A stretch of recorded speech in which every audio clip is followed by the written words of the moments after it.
Bye!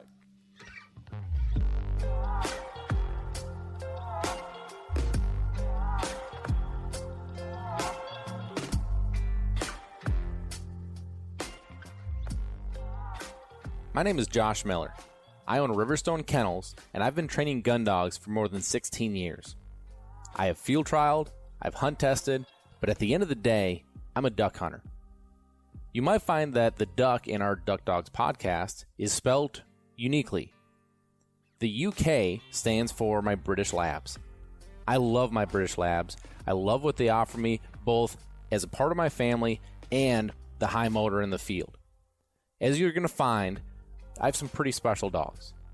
Follow along in our podcast series here as we talk about both in the field hunting and in the field training situations that will hopefully help you progress with your dog at home.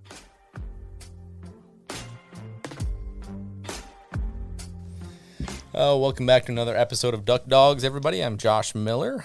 And before we get going here, we want to make sure we thank our wonderful sponsors that make this show possible. So thank you to DUK. DUK is the presenting sponsor of this show. DUK Premium Performance Sport 3020 is the blend of food that I feed. And then, Whitney, what do you feed? I feed the DUK Puppy Pro to all of my puppies until at least 1 year old. So there you have it, www.ukanuba.com. Also, thank you to Sitka Gear. Sitka Gear is your premium option for clothing as you hit the field. We just got back from dove season, and I'll tell you what, the clothing that has the protection from the mosquitoes is absolutely fantastic. It absolutely saved us. So www.sitkagear.com. Also, thank you to Gun Dog Supply. Gun Dog Supply is your one-stop shop for all of your training needs for your four-legged hunting partner. Great product selection. Great customer service, great people, www.gundogsupply.com. Also, thank you to Kent Cartridge. Kent is the shotgun shell that we have been shooting. We've been shooting all year already, and it has just been fantastic. So, again, company of great people, www.kentcartridge.com. Also, thank you to Lucky Duck. Lucky Duck is your 5-star crash test ready kennel, both in the intermediate and in the large, and now in the new medium size. So even if you have a very small hunting partner, you can now be sure that they're traveling as safe as they possibly can. www.luckyduck.com. Also, thank you to Gundog Grind. Gundog Grind is your option for coffee. We love our coffee. Mm-hmm. We love our Gundog Grind coffee. So www.gundoggrind.com. And not only is it a fantastic coffee, but it's supporting a company that supports what we all do. Last but not least, thank you to Retriever Roadmap. Retriever Roadmap is your premium option for training your own dog at home with the video-based library, step-by-step introductions as far as what to do, how to do it through the process. And then also with the strike teams that they have available, you can go train with other people, with new areas, new equipment, a lot of great things there. www.retrieverroadmap.com. All right, everybody. Well, we are back here. Whitney, if you guys didn't fast forward through the sponsor side, Whitney is here with me today as we are going over. We're going to talk some dove season. Going to talk some duck season prep, as we're only a couple weeks away from that. Heading out to North Dakota. It's kind of crazy. We're already at that time of the year. And then I also have some goose season issues I want to bring up, because we've had a lot of conversations recently about that, so I want to talk about that a little bit. But before we get going, Whitney, why don't you give us an update on puppies, kind of what you have going on right now? Yeah, I'm actually really excited about this fall. I have my Jessie Clyde litter on the ground right now. They are so cute. It's a litter of all yellow. Every possible shade of yellow that you could imagine is in this litter of 10. So Jessie and Clyde. And then I have Kate and Boris. This is Boris' debut of his puppies. I'm really excited about that litter. And then I have May getting bred, or she is bred to Strike. And I have Rossi getting bred, or she is bred to Tucker. So some really exciting litters coming up, and very different temperaments, honestly, in all three, which is really, really nice because of our reservation list and the different needs and wants that people want in their puppies, I think that this is a great variety and a great way to go into the fall and kick off the 2025 season. Yeah, no doubt. Well, one of the things I've found interesting, so we have, can't talk today. I don't know what is going on with me.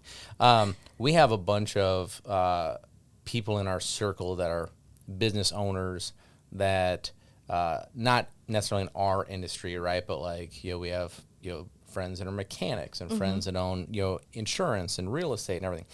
And everybody's saying that with election year, they're seeing a drop in sales, a drop in revenue, and drop. And I know that what you're doing is different just because, you're not trying to produce as many puppies as you can. But you did say something interesting the other day, which is more people are deferring, like when you get to them on the list, deferring until next year. So talk about that for a second, 'cause that's interesting to me. Yeah, so I'm just such a firm believer on, you put down a deposit with us, and I'm never going to force someone to bring a puppy into the home when they're not ready. There's so many things from our reservation is, it's about a year out, maybe a little longer.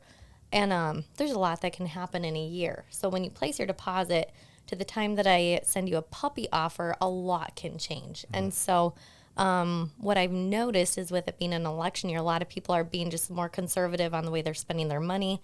And so when I send a puppy offer, they can say, no, I want to wait for later in the year or a different year. A lot of people defer to like the following spring because everyone wants a spring puppy.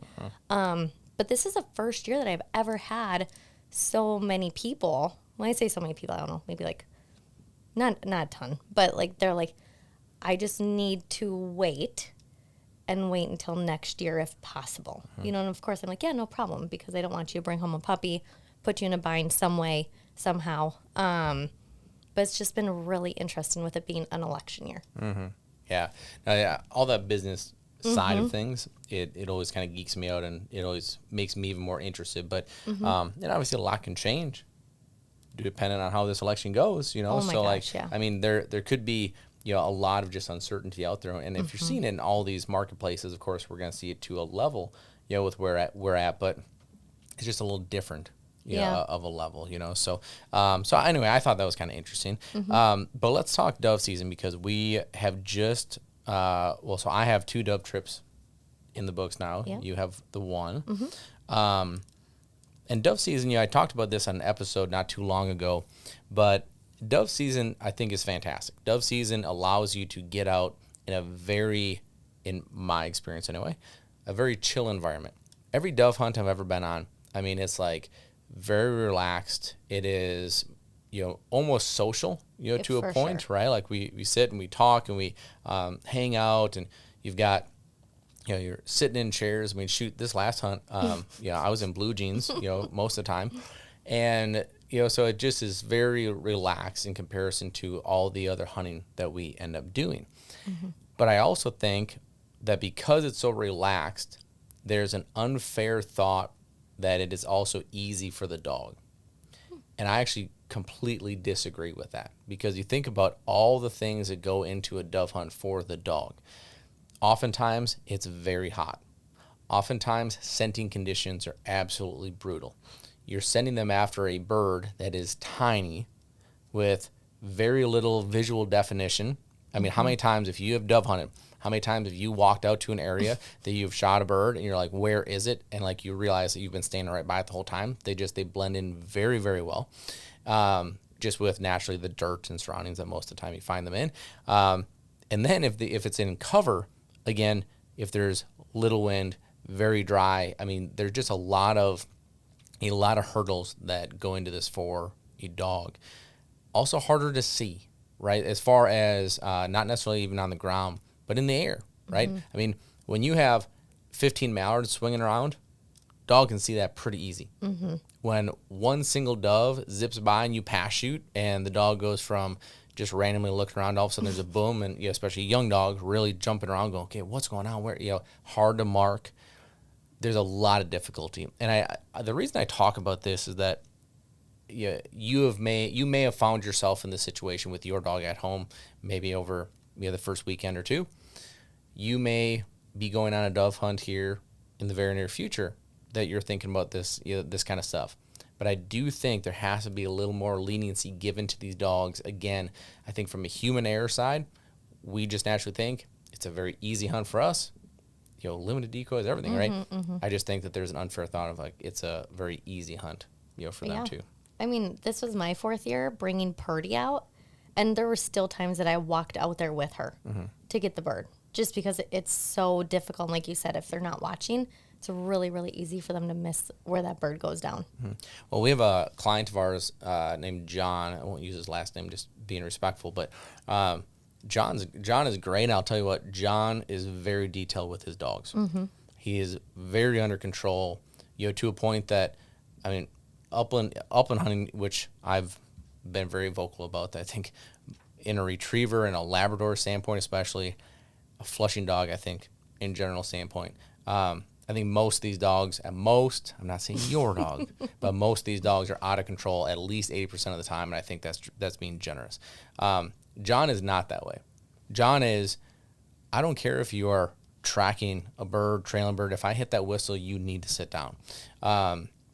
Very detailed with his quartering, and that's why he and I got along so many years ago, is because we were both so very detailed with that.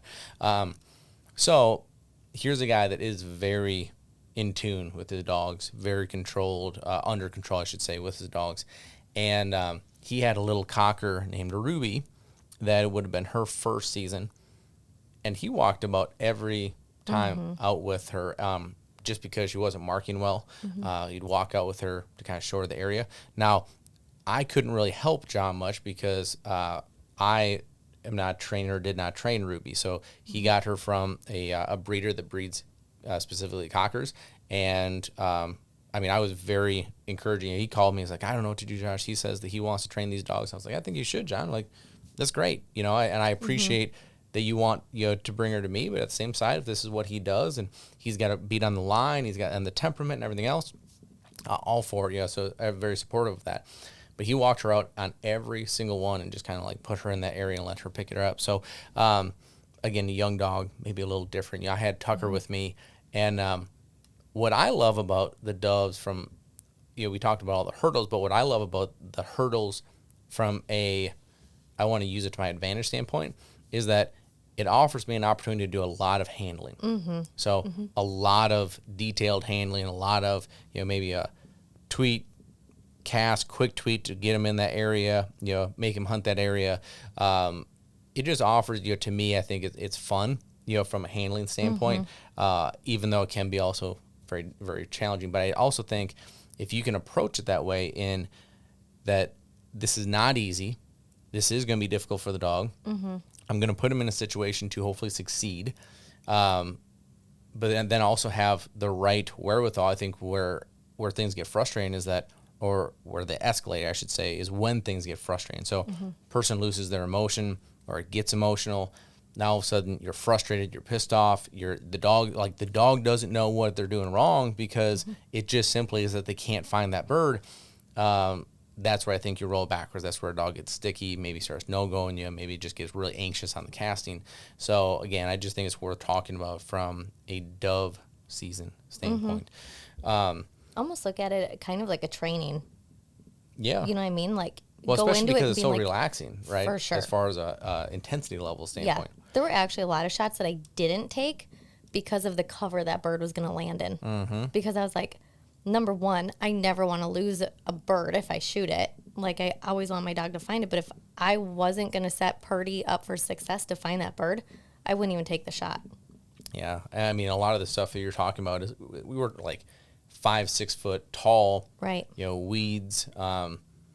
There was like, for lack of a better term, like marijuana patches. Like, it wasn't like legit it was like, ditchweed marijuana patches, but like it's tall. It is. And it would be very, very difficult, to find that little dove, being in there. Don't the dove, even if you wound them, they can still move. Like, they burrow. Don't they, like, burrow down or, like, try and find, like, heavier cover to go into? I am not a dove expert. I can't, like, pheasants for sure. I don't know about a dove. Like, a dove's going to try to get away, you know, but I don't know about burrowing under. I don't know. I can't say that they don't, but I can't say that I've ever I seen just that feel either. like they do, but I for sure. I mean, even though Purdy's very experienced, I still made sure to set her up for success every single time. Yeah, and I think that's great. A question that came up when we were doing our stories is why I didn't bring Brock. So Brock is now 9. Yeah. And he just doesn't handle the heat as well. Mm-hmm. And so it gave me an opportunity to run Tucker. Mm-hmm. And so it wasn't that I didn't want to have him there. Of course I want to have him there. But I just think there's some different hunts that are coming up that are better suited for him not having to fight the heat as much. For sure. But yeah, the heat is always something to consider. So difficult. We had a client of ours that actually had, and I mean, this is a guy that again is very in tune with his dog. Mm-hmm. But maybe just not in tune it quite enough because that dog went into heat stroke. Mm-hmm. Like there, he's fine, he's good, but like we just shouldn't be pushing the dogs into that. I mean, there's such a danger factor there.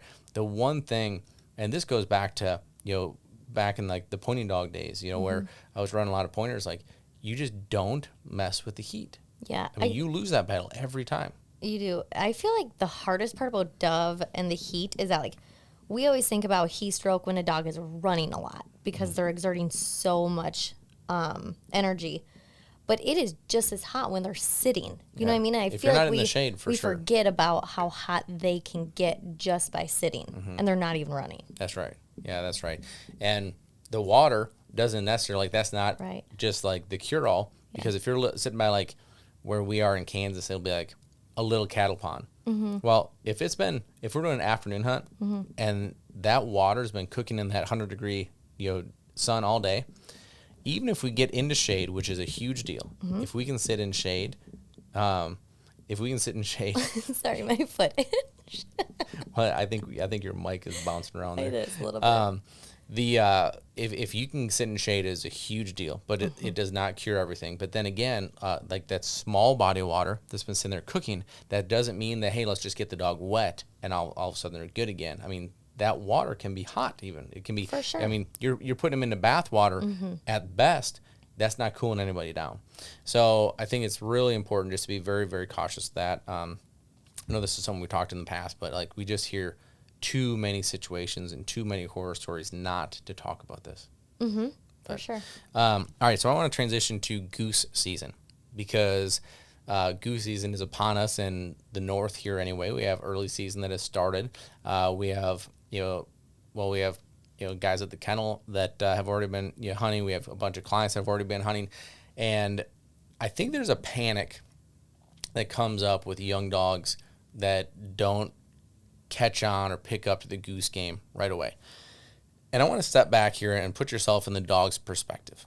Okay, so the dog who, let's be real, you've not trained with anything like a dead honker. I'm talking honkers now. I'm not talking lessers or specks or snows or anything like that. I'm talking big geese.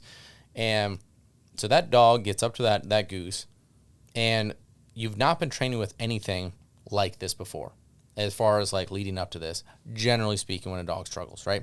And even if you say, well, I have a goose dummy, that goose dummy, I promise you, is not like an actual honker. The biggest thing that trips a young dog up is, first, even once they get over the size, that when they pick that bird up, there's a tremendous amount of weight that really sways back and forth, right? So if they pick them up, say at the base of the neck, think about that, just say the right side is where the body is, that's all the weight on that right side. That is very unnatural for a dog. Most dogs think something is wrong. They'll drop it. They'll back off and be like, okay, how do I do this? Then the one that always gets you is the dog does pick it up confidently, or finally does after some time, is coming back, and then that big wing gets in front of those dog's feet. The dog steps on the wing, inadvertently rips it out of his own mouth, and is going, oh my gosh, what happened there? And all of a sudden loses some confidence. This is all about confidence, and some dogs are going to pick this up better than others. I don't believe that you can force this on many dogs. I think this is something they just have to have the confidence in doing, and how you do that is time and repetition. But here's my little secret nugget that I use to expedite the process and build confidence with these dogs is I will use those geese in water. I will give them water retrieves Give them an opportunity to go swim out to this bird. And why does water work so well? Because they don't have the time to sit there and bounce around it and think about it. They're not going to overthink it because they can't. So they're going to go out to it. Naturally, they're going to grab it and push it back because the only other option is to swim back with nothing, and most of these dogs are not going to do that. So now all of a sudden, they're pushing the bird back. They're not having to lift it up. They're not having to carry it. They're pushing it. Well, meanwhile, with each stroke that they're taking in that water, now all of a sudden it's like, I got this, I got this, I got this, I got this. Now all of a sudden when they get to the bank, this is where some dogs may not grab it and carry it out right away, but some dogs will because they've already taught themselves or convinced themselves rather that I can do this. That has been a game changer for a lot of these young dogs. Give them the opportunity to go be successful. We have dogs that we've trained that have been fantastic dogs. They've been master hunters, hunter retriever champions. They've picked up ducks everywhere, and geese just continue to be a hang-up for them. But they do get it. But it is not something you can force. It's not something to pull your hair out over. It is one of those things that when it clicks, it will click. And these dogs, they will get it. But the water is a great way to get them over that. It's a good little nugget. Yeah. Well, there's a lot of, I think naturally you think about this. The first bird that most of these dogs get to pick up in a season, and especially if it's their first season, it's a dove, which we just talked about the hurdles there, or it's a honker. It's probably like the two worst birds that they could have the opportunity to, and it's the first opportunity. And naturally, if it's the first opportunity, most of us want to get out there with the dog, want to give them that exposure. You just got to think about this a little bit from the dog's perspective. Those honkers are so tough. They're big, My and gosh. especially we're seeing smaller and smaller Labradors, and for good reason, right? Like most of these dogs live in the house, they take up less room. They are more convenient to travel with. Across the board, like I love seeing a little dog with a big heart. For sure. I really, really love that. But naturally, a smaller person is likely going to bench press, or maybe not bench press, that's a bad one, squat less than a larger person. Right? Just naturally. So a bigger dog tends to do better with that. But I'll tell you, the most fun that I've ever had goose hunting ever was with a little girl named Sage, who was my girl for many years. And how big was Sage? 45 pounds maybe. She was 43, tiny. 45. Yeah, tiny. Tiny. But it was like when we had a cripple that was in the decoys, it was like everybody's out of their blind, like, wait. And everybody's getting their phones ready. And Sage is just on there on her toenails. And she turned into a middle linebacker very quickly. And she was going to go smack that thing. And she was a very confident dog. Very confident. And we did a lot of opportunities, and she had a lot of repetition. And she built that confidence. So, Well, you think of, okay, so how big is a goose? Like, how much do they weigh usually? well, I think it really depends on where you're at. But like Okay. even I don't know, 10, 12 pound goose. Yeah. Okay, so you think about that. And these dogs are picking it up with their mouth. Think of like the counterweight. Give me your phone. What? It's over here. Because that will. Like, you I think didn't mean about that the to sound so counterweight? demanding. But like I'm Like, interested of think like about- what the actual Think weight about like is. how this for- dog has to like counter the weight that they're like trying to pick up this massive goose in their mouth. Like in their mouth, okay. And now they're trying to walk back with it. And they have a lot going on that you don't even realize just from the weight that they're trying to carry. So average weight of a Canada goose, it says an adult male is 14 pounds. So 14 pounds. And that's why I said, like, even if you go 10 pounds, I mean, that's still a lot of weight. It's still a lot of weight. And like to think about like, okay, they have to wrap their mouth around so many feathers on the belly, the right part of the belly. Like, no wonder why they try and like drag them by the wing. Well, and I just think that there's so much more to consider than just the weight, like you're saying. Not only the feathers, the wings are Oh massive. my gosh. And, Yeah. and it's very difficult. You see a dog oftentimes, like I've seen this numerous times, where guys are yelling at a dog to whether it's fetch or whether that's get over here, come on. And that dog is trying to figure out how to Yes. grab it, but they're grabbing the wing and they cannot figure out that is it. That's an experience thing. They need to have time with that. And that's why, like we have friends of ours like Ben Commodore, okay, Cloud9 Outfitting. He's absolutely smashing them right now, but he has a young dog in Meg that she's gone through her struggles this year of picking up geese and the cripple situation, the things that she's never seen before being a first season. Well, the last text that I got from Ben was that she's hitting cripples like it's absolutely no problem. Yeah. But he's also able to give her, 100 bird days consistently. Well, you can get over that pretty quick doing that. Yeah. Right. But a dog that only gets 2 hunts in a year, like they're going to struggle with this probably longer than a dog that doesn't. So, yeah. All right, so I want to go quickly to duck season prep, and I say quickly because we have a lot going on that we have to get back for. So we have intermediate check-ins going on right now. So all of our intermediate class clients are coming over, and it's the most fun part of the process to me because you get to work with the people, get to train with the people, you get to see the families, you get to see the excitement of people seeing the progress that their dogs have made. I think there's so many great things to it, but I need to get back for that. And then I am actually leaving for a personal hunting trip, which is, I guess we got rodeo this weekend first. We have rodeo this weekend. Yeah. And then I'll be leaving to go to Kansas where I'm doing a spot and stalk muzzleloader hunt for whitetail, which sounds so fun to me because I guess we're going to spot these or glass these deer in these big milo fields and then, I guess get the wind right and make a move while they're in the mile. I think it sounds awesome. But until this week, I'd never shot a muzzleloader in my life. So you're trying to get that all dialed in. And so there's definitely a learning curve there. But anyway, need to get ready for that too. So where we're transitioning now is duck season prep. So naturally, dove season for at least the dogs we brought, we did some work with them as far as, it's very, I think that's one of the best things about dove season. It's so like what our training setups are like all the time. Yes. You're sitting on a bucket, you have the gun, that's it, right? That's it. For us, that's how we've always done it. Waterfowl season, you have the blinds, you have the decoys, you have now, and there are spinners that we use. We use the Lucky Duck dove spinners for dove hunting, but it's minimal.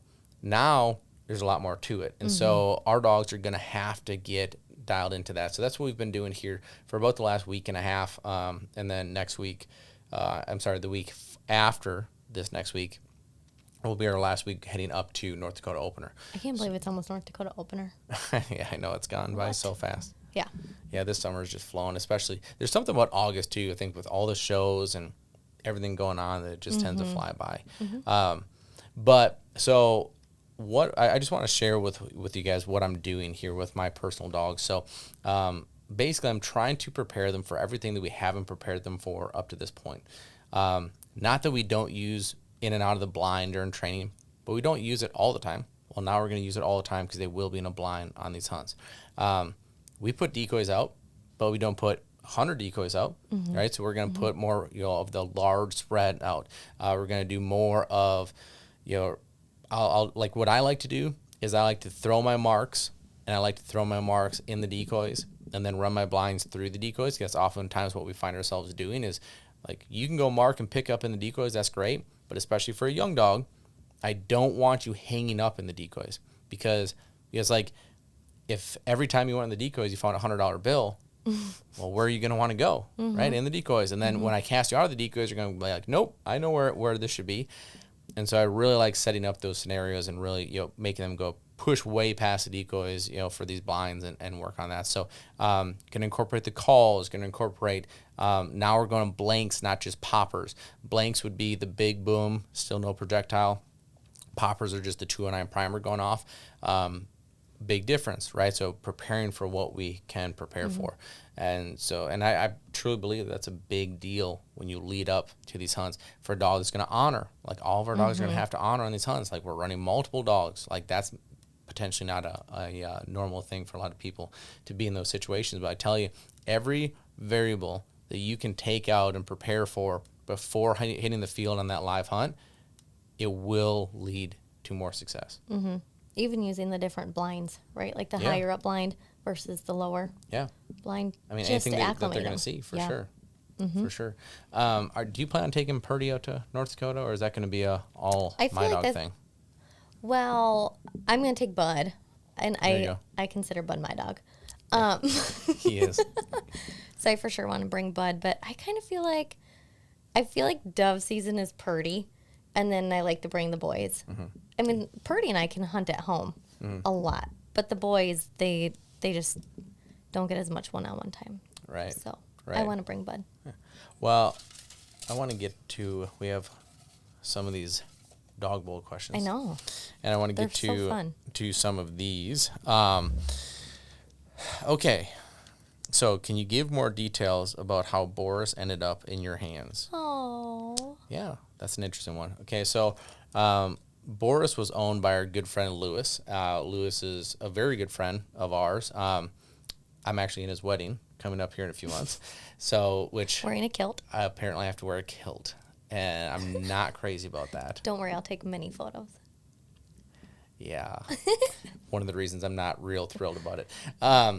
Anyway, great friend of ours, and the probably the biggest thing is that I loved Boris, loved his personality, loved his drive, loved his size, loved his look, loved everything about him, and I think there was just a little bit of some politics with him, is why, like, he has like 15 seconds in field trials, and I don't think he has a win. And it's just a little ridiculous. And I could dig into that. I'm not going to, for a lot of reasons. But I think that was probably the biggest factor, is that he wasn't able to, Lewis wasn't able to kind of get into that segment. Well, for me, I know I can do everything with him, as far as like to make him 100 shooter champion is not a problem. To make it, for what we're going to test him for, is not a problem. Like he's going to do fantastic at that. And I just loved him from what we are looking for in a stud dog.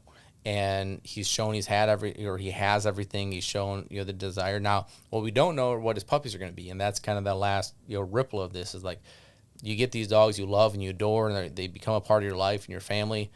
But if they don't produce the puppies of the quality in which we're looking for, they don't get to stay. And that's probably the worst part of the whole thing, because you go through all this. Like, I'm always guarded when I'm bringing these dogs up, that, hey, they might not make the cut. And the reason that if they don't make the cut, we have to, place them with a great family, and they have a great hunting life, and, get to do those things. But we can't own 100 dogs. We already own, what? Too many. 20? No, 15. No, it's more than that. Name them.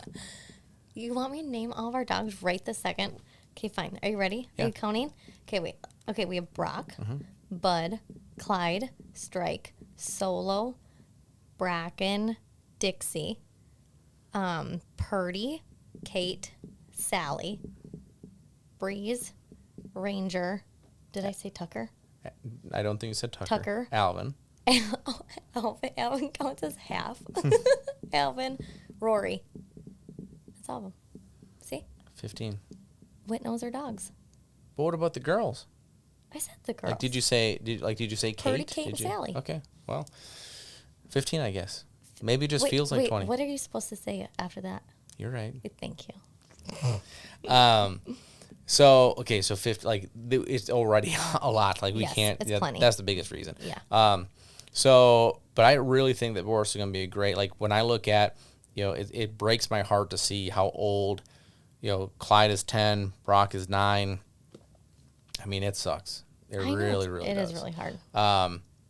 But what's fun is then you have that next level of, all right, so the young guys coming up, Tucker and Boris, I really feel like we have 2 all-stars there. And so I feel really good about that side Yeah. of it. What I actually, we've talked a lot about Tucker and how you and I really love him, like, equally. Like, he's such a great house dog for me, hunting dog, training dog for you. Sorry if you guys can hear this rattle. Like, my microphone's rattling. But Boris is really growing on me a lot in the house. Like, him and I just sat on the porch the other day while I made all my phone calls, and he just, like, he is so obedient for me, and I really don't like work him like you do.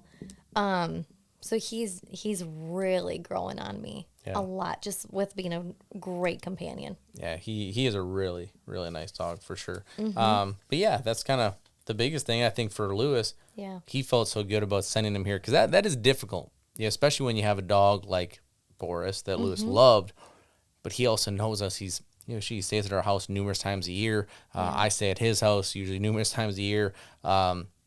It's just a great fit, and so he knows he's going to be well taken care of, well cared for, hunted, competed with, like the whole thing. So, interesting one. What is your 10-year goal? Life, business, etc. That is really, really interesting. I don't know if I'm going to share everything on that, just because a lot of it is personal. But Whitney and I do this thing, which is probably every year, we'll sit down and I pose the question: if we won the lottery today, what would you do? Mm-hmm.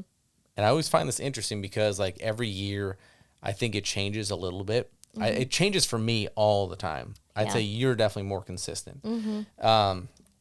But I just think it's a good reality check of, like, if you won the lottery, didn't have to work anymore, didn't have to have any, like, what would you do? Mm-hmm. And we just did this, I don't know, a month ago? Yeah. Right? And so you said... I said I would tear down our house and build a new one, but I would continue to have puppies. Like, I love my job so much. Mm-hmm. It is so rewarding. And I am the type of person that, like, I need to have work. Like, I like to work. I don't like to sit. And I don't know, it's like validation for me or something. Like, what would I call that? I don't know. I'm a person that needs to do something. I don't know. Like, I think my job is just extremely rewarding to me, and I love doing it. Yeah, well, and you're good at it, and it's kind of giving you, like, I think there's something to be said about purpose. Yeah. Right? Like, you have purpose I need a in purpose. life. Yes. And I think mine was, so I would still train, but I would do it at a much smaller scale. Mm-hmm. And I'd just be selective about the dogs I'd want to work with. And, because the reality is that when you're making a living, and not only for us making a living, but we also have, 3 full-time employees. We have 8 part-time employees. Well, we actually have 4 full-time employees.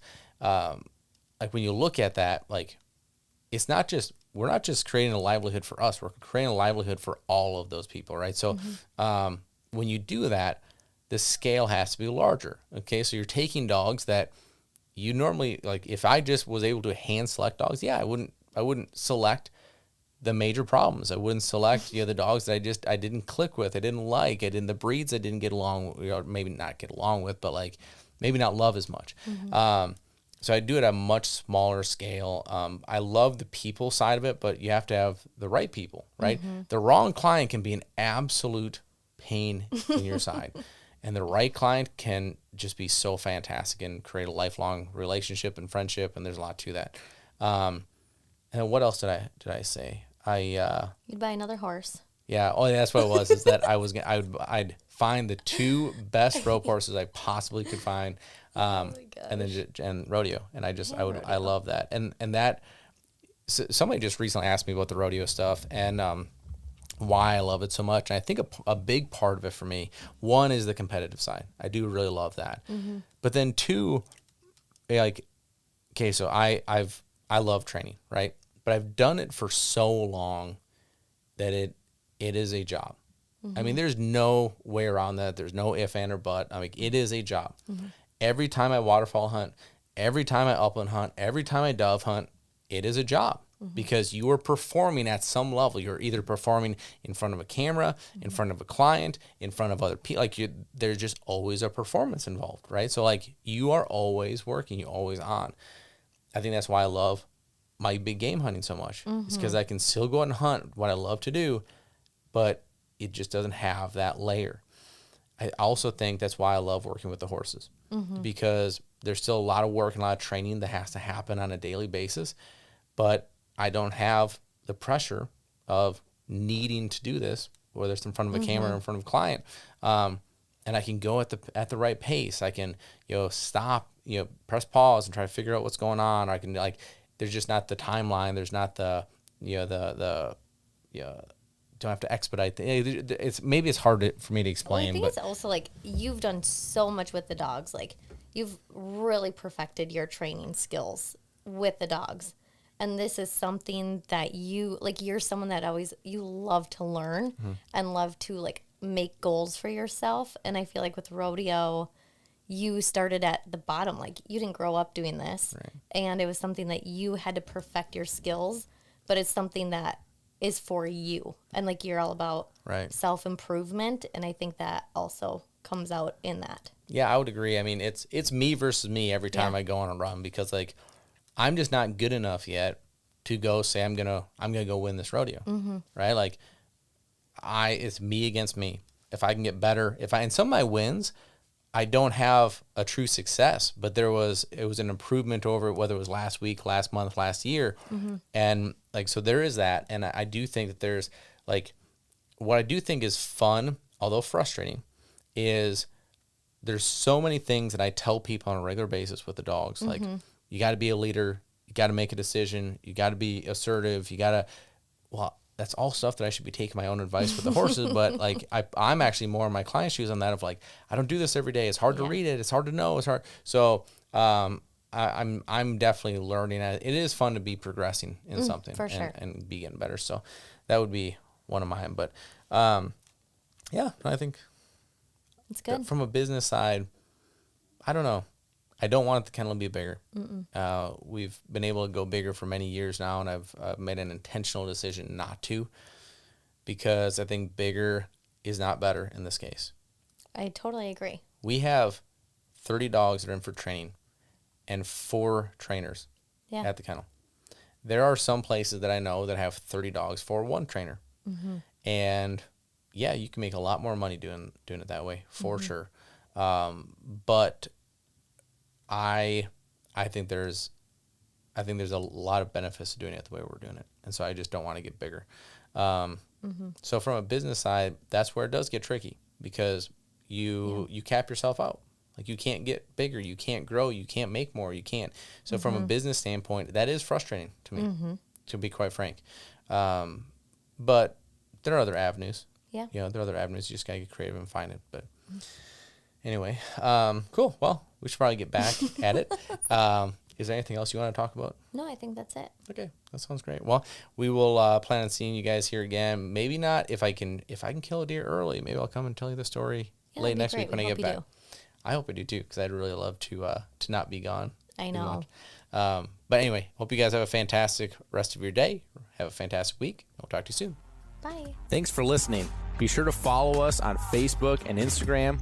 Leave us a review on iTunes, and a special thank you to DUK, because without them, we couldn't do what we do here, bringing this information to you.